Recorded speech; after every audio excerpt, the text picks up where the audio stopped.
a little bit quicker when you baptize them in a 350-degree jacuzzi.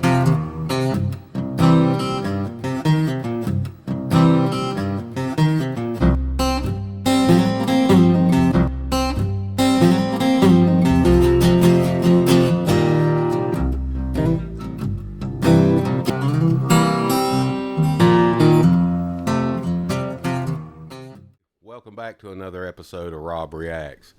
And nobody can say I'm not responsive to comments, because I put up a Rob Reacts video to a Fat Electrician video, which, you know, Nick does a lot of reactions to military operations, which I find it very interesting, especially around that World War II era, because my grandfather, God rest his soul, lost his life in Belgium in 1943 in the line of duty. So, you know, these World War II memories coming out and bringing them to light for people to see is very important to me. If we don't learn from our history, we are bound to repeat it. So I like going over and looking at these operations, and in the comment section of the last reaction that I did, somebody asked me to react to this FlakAlley video, and it's talking about a B-17 that flew without a cockpit. So I knew the B-17 was a workhorse, but I have a feeling I'm going to learn a lot from this video. I want y'all to go to the description of this video and look, and there will be a link to the original poster's content. Go over there, give that channel a look, give it a like and a thumbs up on the video, and I appreciate y'all watching with us. So here we go. Without further ado, let's start. It was the 14th of July, 1944, a thunderous evening. Cruising at 25,000 feet, 24-year-old First Lieutenant Ewald Swanson of the 483rd Bomb Group was pilot. Okay, first off, I'm going to have to say, did not realize this is going to be a voice from the UK, but when he said lieutenant, that gave it away. That and his accent. So this is a European narrated video Of a B-17G Flying Fortress, nicknamed Mizpah, its tail number 42-32-109. Their mission was to strike at the very heart of the Nazi stronghold in Budapest, Hungary. The formation consisted of 60 flying fortresses, and as they entered Hungary, they were bombarded by relentless curtains of thick flak. Explosions erupted all around Mizpah, shredding the tail section and punching holes into the battle-worn wings. None nation by now. For a perilous Look, I got to tell y'all, I just messed up the video. I've got to tell y'all, if y'all haven't looked at some of these videos, some of the movies that's talking about these B-17 runs during World War II, what they went through was horrendous. You know, they were counting down not just troops, but whole planes worth of troops that get lost. And for the longest time in the European theater, you know, to be on a bomber, man, that was a God love them for going up and doing it, but that was one of the most dangerous missions to be on. Towards their main target, the Ferencváros railroad yards. This was one of the most heavily defended and strategically vital targets of the late war, critical for the movement of troops, equipment and oil, keeping the German war machine alive. Now, just seconds away from the target, Bombardier 2nd Lieutenant Kenneth Dudley lines up the Sperry bomb site and successfully releases their bombs. All of a sudden, chaos erupts. A Flak 88 round lands square on the nose of Mizpah. The nose explodes, vaporizing the Bombardier and the navigator, whilst covering the front of the fortress in blood. The nose peels off above the aircraft, and shrapnel from the cockpit ricochets throughout the cabin, piercing wing gunner Sergeant Wesley Tucker in the chest. The inside temperature plummets to a freezing minus 30 degrees. Due to the extreme damage, the center of gravity shifts to the tail, causing the fortress to pitch up into a vertical. They were mere seconds away from stalling out and entering a death spiral. Astonishingly, First Lieutenant Ewald Swanson, despite no longer having a cockpit, regains control of the battered B-17 and re-enters the formation. The crew of a How? nearby B-17, nicknamed Yvonne, couldn't believe what they were seeing. A blood-soaked B-17 without a nose pulls up alongside them in one of the most haunting sights of the war. Mizpah was strangely flying as if nothing had happened. What was happening inside the B-17 was even more impressive. All right, how are you maneuvering a plane without a cockpit? They lost their navigator and their bombardier to this incident, and I've just got to watch. Since there was no cockpit or control column left to maneuver the aircraft, under the Right. screaming command of pilot Swanson, the crew had begun to fly the aircraft by pulling the exposed control cables by hand. Despite having lost a significant part of the Holy aircraft, crap. this flying fortress and its injured crew refused to go down, a symbol of unwavering courage and indomitable machine spirit. However, over 200 Flak 88 guns still had their sights set on the formation. Suddenly, another explosion rattles the B-17. A flak barrage destroys their number 2 engine as the fortress begins to lose power and airspeed. With the nose blown off and an engine gone, Mizpah and her crew, through sheer determination and will, kept the aircraft airborne. However, the effects of drag from all the damage received was increasing by the second. Mizpah had fallen far behind the formation by now. For a perilous 10 minutes, the crew battled the control cables to get as far away from the hornet's nest as possible. Now, over Dunavex, Hungary, pilot Ewald Swanson informed his crew to immediately bail out whilst he held it steady. 7 crew members successfully bail out of the aircraft. Swanson could no longer tame the crippled fortress on his own. Immediately, the B-17 pitches up, trapping Swanson inside the fuselage. He grabs the parachute and keeps it close to him, waiting for the B-17 to stall out. As the fortress comes to a standstill, Swanson takes the opportunity to jump out of the front, but just as he does, his chute catches the torn metal of the cockpit, ripping through the fabric with brutal force. This was a blessing in disguise, however, as if the fabric hadn't torn, he would have gone down with the ship, pinned by centrifugal forces. Yeah, Swanson but now he doesn't. is violently flung back, narrowly missing the tail section of the B-17.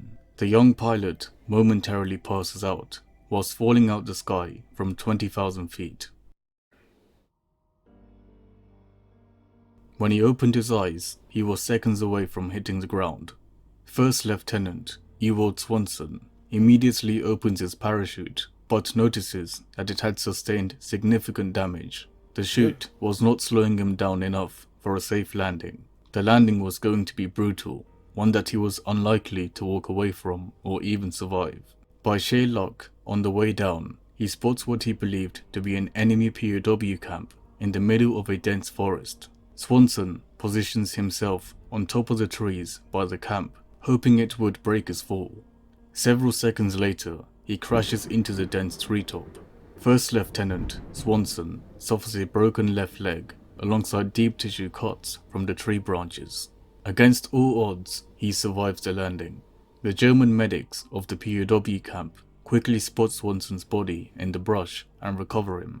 They administer life-saving first aid to the young pilot, who has at this point stared death in the face and kept going. In fact, to his amazement, he finds out that the entire crew of his B-17 had survived. His crew were captured nearby, only to meet up at the same camp their pilot had somehow ended up at. A happy accident, as they put it. The crew would endure 9 long months through the harsh cold winter at the POW camp. On the 30th of April 1945, US troops would liberate the crew of Mizpah. The war for these young men had finally come to an end. The 8 survivors would return home to the USA that night. Ewald Swanson's bravery that day would earn him the prestigious rank of Lieutenant Colonel before his retirement from the United States Air Force. After the war, he returned to a quieter life, marrying his beloved Catherine Swanson and raising a son together at Michigan, USA. Yet, it was the bond with his B-17 crewmates that remained closest to his heart. In the decades that followed, they would often reunite, old warriors with weathered hands and bright eyes, sharing stories of impossible missions and the unbreakable brotherhood they forged when they were barely more than kids. Swanson would pass away peacefully on the 28th of February 2009 at the age of 89, remembered not only as a war hero, but as the only known pilot to have ever flown an aircraft without a cockpit. Only Mizpah and the men who dared to ride her into hell and back could ever truly understand what that meant. Only 4.2% of the viewers watching this video are subscribed. It takes countless weeks to write and produce these videos, but it takes just a second of your time to click that subscribe button. It's completely free, but helps us out immensely in bringing this content to you. Thanks for watching. All right, I'm going to subscribe. I'm going to have to exit this and like and Have you ever wondered why there is only ever one roundel on the left subscribe. wing of US aircraft? You'd be incorrect to think that it was just a random. All right, like and subscribed. That was an awesome video. I'm glad somebody told me I needed to check that out. Sorry that y'all are looking at a black screen behind me, but that other video started rolling. Again, this was an awesome video. One, it was just a miracle they were flying that plane at all with no cockpit. They went and found the cables, and then they had to figure out as they were moving those cables, okay, that's working these flaps, that's working this tail rotor. They had to play with everything to get it to figure out what's going on by those cables, and managed to safely exit the aircraft, all but the pilot, and then for him to have to land with that parachute that was torn was just amazing. You know, if he'd have still been hooked up on that aircraft, it would have been a lot worse for him going down. I'm glad that he was able to make way to treatment at the POW camp, and you know, you don't want anybody to be a POW, but it beats the alternative. So I'm glad that he was liberated and brought back home to Michigan. Sounds like he had a great life. Made it to 05 or lieutenant colonel. That's an awesome accomplishment. And these guys really deserve more highlight, that this history is slowly being forgotten. I don't think they teach this in schools. And I think these missions need to be highlighted. I think it should be part of a high school curriculum, that they're looking at these different operations and these different events. I didn't know about this Mizpah incident. It took somebody in my comments saying, hey, go check out this video for me to find out about it. And I'm glad he did. I appreciate you for giving me that information. Folks, thanks for sticking around for another Rob Reacts. Oh, yeah. Let me tell you this.